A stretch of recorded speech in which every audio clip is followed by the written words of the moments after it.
আচ্ছা, এবার আমাদের তরফ দিয়ে বারুদ দিচ্ছি। আমরা কিন্তু ওই একটা আইটেম খাবো।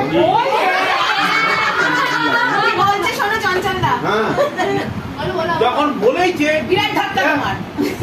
আমি বলতে, আমরা কিন্তু একটা আইটেমই সবাই মিলে খাবো না, এক একজন এক এক রকম আইটেম।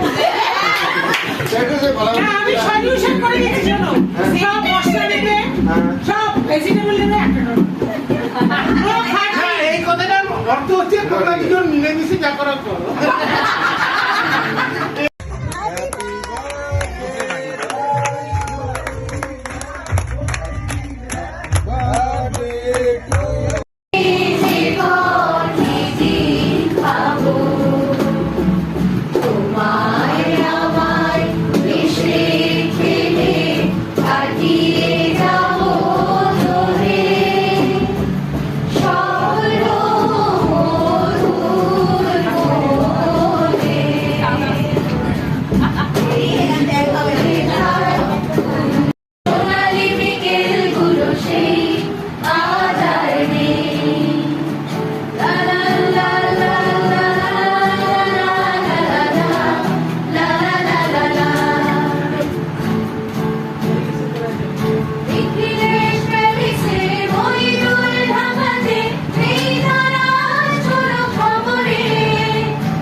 তুমি